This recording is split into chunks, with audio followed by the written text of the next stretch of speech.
Kalaikathir TV YouTube தள நேயர்களுக்கு வணக்கம். மீண்டும் ஒரு செய்தி தொகுப்போடு உங்கள் அனைவரையும் நாங்கள் சந்திக்கின்றோம். நிதி பிரச்சனையை முகாமைத்துவம் செய்து கொண்டு அரசு பல்கலைக்கழக மாணவர்களுக்கு மாத்திரமல்லாது தனியார் பல்கலைக்கழக மாணவர்களுக்கும் வட்டியில்லா கடன் வசதியை பெற்றுக் கொடுக்க மிக விரைவில் நடவடிக்கை எடுப்போம். அது தொடர்பாக தற்போது கலந்துரையாடி வருகிறோம் என்று பிரதமர் தினேஷ் குணவர்த்தன தெரிவித்திருக்கின்றார். நாடாளுமன்றத்தில் எதிர்க்கட்சித் தலைவர் சஜித் பிரேமதாசவால் கேட்கப்பட்ட கேள்வி ஒன்றுக்கு பதிலளிக்கும் போதே அவர் இவ்வாறு தெரிவித்திருக்கிறார். பல்கலைக்கழக வாய்ப்பு கிடைக்கப்பெறும் மாணவர்களுக்கு பட்டம் வழங்கும் கல்வி நிறுவனங்களில் உயர்கல்வியை தொடர்வதற்கான வட்டியில்லா கடன் வழங்கும் திட்டம் தொடர்பாக கல்வி அமைச்சர் இந்த சபைக்கு இதற்கு முன்னர் அறிவித்திருந்தார். அதே நேரம் கல்வி அமைச்சரால் அமைச்சரவைக்கு தொடர்பில் சமர்ப்பித்திருந்த அமைச்சரவை பத்திரத்துக்கு அமைச்சரவை அனுமதி வழங்கியிருந்தது. இதன் பிரகாரம் தற்போது இது தொடர்பான நிதி ஒதுக்கீடு தொடர்பில் நடவடிக்கை எடுக்கப்பட்டு வருகிறது. இந்த திட்டத்தை விரைவாக மேற்கொள்ள வேண்டிய நடவடிக்கைகள் தொடர்பில் கலந்துரையாடப்பட்டு வருகின்றது. நான் கல்வி அமைச்சராக இருந்த குறுகிய காலத்தில் தனியார் பல்கலைக்கழகங்கள் பலவற்றுக்கு இந்த திட்டத்தின் கீழ் நாங்கள் பணம் வழங்கியிருந்தோம்.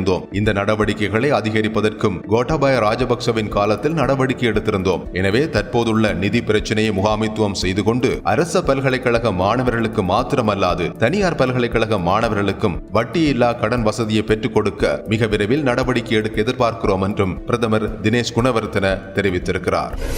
அஸ்வெசும நிவாரண செயற்திட்டம் தொடர்பில் பல முறைப்பாடுகள் கிடைக்கப்பெற்றுள்ளன. நிவாரணம் பெற்றுக்கொள்ள தகுதியுடையவர்கள் இந்த திட்டத்தில் புறக்கணிக்கப்பட்டுள்ளார்கள். ஆகவே நிவாரண பயனாளர்கள் தெரிவு மீள்பரிசீலனை செய்யப்பட வேண்டும் என ஆளும் தரப்பின் நாடாளுமன்ற உறுப்பினர் ரோஹித அபேகுணவர்த்தன தெரிவித்திருக்கிறார். நாடாளுமன்றத்தில் இடம்பெற்ற அமர்வின் போது விசேட கூற்றை முன்வைத்து உரையாற்றுகையில் அவர் இவ்வாறு குறிப்பிட்டார். அரசாங்கத்தால் வழங்கப்படும் நிவாரணங்கள் தகுதியானவர்களுக்கு வழங்கப்பட வேண்டும் என சர்வதேச நாணய நிதியம் தெளிவாக அறிவுறுத்தியுள்ளது. அரச நிவாரண வழங்கல் உண்மையில் தகுதியானவர்களுக்கு தான் கிடைக்கப்படுகிறதா என்பது சந்தேகத்துக்குரியது. அஸ்வெசும நிவாரண திட்டத்தில் நீரழிவு நோயாளர்கள், விசேட தேவையுடையவர்கள் புறக்கணிக்கப்பட்டுள்ளார்கள். செல்வந்த தரப்பினர் நிவாரண திட்டத்தில் உள்வாங்கப்பட்டுள்ளார்கள். ஆகவே இந்த செயல் திட்டம் தொடர்பில் பல முறைப்பாடுகள் கிடைக்கப்பெற்றுள்ளன. சமூக கட்டமைப்பில் ஏழ்மை நிலையில் உள்ளவர்களுக்கு முறையாக நிவாரணம் வழங்காவிட்டால் ஏழ்மை நிலை தீவிரமடையும். ஆகவே அஸ்வெசும செயற்திட்டத்தில் உள்ள குறைபாடுகளை திருத்திக் கொள்ளுமாறு அரசாங்கத்திடம் வலியுறுத்துகிறோம் என்றும் ஆளும் தரப்பின் நாடாளுமன்ற உறுப்பினர் ரோஹித அபேகுணவர்த்தன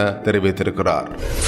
இலங்கை இந்தியாவின் நியாயபூர்வமான பாதுகாப்பு கரிசனைகளை கருத்தில் கொள்ளும், ஆனால் ஒரு நாட்டுடன் மாத்திரம் சேர்ந்து செயல்படாதென வெளிவிவகார அமைச்சர் அலி சப்ரி தெரிவித்துள்ளார். இலங்கை தனது நாட்டுக்கும் மக்களுக்கும் எது மிகச்சிறந்ததோ அதனை செய்யும் எனவும் அவர் தெரிவித்துள்ளார். இலங்கையின் கேந்திர அமைவிடமானது சர்வதேச வல்லரசுகளுடனான அதன் நெருங்கிய உறவுகளுக்கு பல வாய்ப்புகளை வழங்குகின்றது என்று அமைச்சர் தெரிவித்துள்ளார். அனைவரும் இலங்கை மீது செல்வாக்கு செலுத்துவதற்கான முயற்சிகளை மேற்கொள்வார்கள்.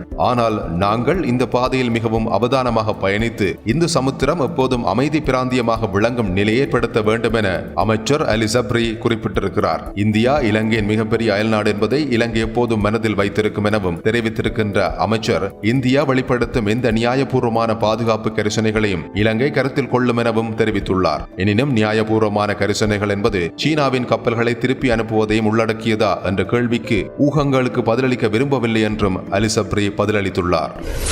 பேராதனை வைத்தியசாலையில் சத்திர சிகிச்சை மேற்கொள்ளப்பட்டு குழந்தை பிரசவித்த பெண்ணொருவர் உயிரிழந்த சம்பவம் தொடர்பில் விசாரணைகள் முன்னெடுக்கப்பட்டுள்ளன எனவும் இந்த மரணத்தில் ஏதேனும் தவறிழைக்கப்பட்டிருந்தால் அதனோடு தொடர்புடையவர்களுக்கு உரிய நடவடிக்கை எடுக்கப்படும் என்றும் சுகாதாரத்துறை அமைச்சர் கெஹலிய ரம்புக்வெல தெரிவித்துள்ளார். கடந்த வாரம் பேராதனை வைத்தியசாலையில் சத்திர சிகிச்சை மூலம் குழந்தை பிரசவித்த தாயொருவர் தவறான மயக்க மருந்து பயன்படுத்தப்பட்டதால் உயிரிழந்துள்ளார் என செய்திகள் வெளியாகியிருந்தன. குறித்த செய்திகள் தொடர்பில் விளக்கம் அளிக்கும் போதே அமைச்சர் இவ்வாறு குறிப்பிட்டுள்ளார். மருந்துகளை நான் இறக்குமதி செய்ய, எனவே அது தொடர்பான தொழில்நுட்ப காரணிகளை என்னால் விளக்க முடியாது. எனவே தான் விடயத்துடன் தொடர்புடைய வைத்தியர்களை உரிய விளக்கத்தை வழங்குமாறு பணிப்புரை விடுத்திருக்கின்றேன். அண்மையில் பேராதனை பண்டாரநாயக்க சிறுவர் வைத்தியசாலையில் பதிவான மரணத்துக்கு குறிப்பிட்ட ஒரு மயக்க மருந்து காரணம் என சொல்லப்பட்டது. ஆனால் குறித்த மருந்து எந்த ஒரு சந்தர்ப்பத்திலும் சிறுவர்களுக்கு பயன்படுத்தப்படுவதில்லை என விசேட வைத்திய நிபுணர்கள் தெரிவித்துள்ளனர். எனவே ஒரு சிலர் குறிப்பிடும் காரணிகளை மாத்திரம் அடிப்படையாக கொண்டு இவ்வாறான விடயங்களை அவதானிக்க முடியாது. பல கோணங்களிலும் விசாரணைகளை முன்னெடுக்க வேண்டியுள்ளது. எனவே பேராதனை வைத்தியசாலையில் பதிவாகியுள்ள மரணம் தொடர்பில் முறையான விசாரணைகள் முன்னெடுக்கப்பட்டு அதன் அடிப்படையில் அடுத்த கட்ட நடவடிக்கைகள் மேற்கொள்ளப்படும் என்றும் அமைச்சர் குறிப்பிட்டுள்ளார்.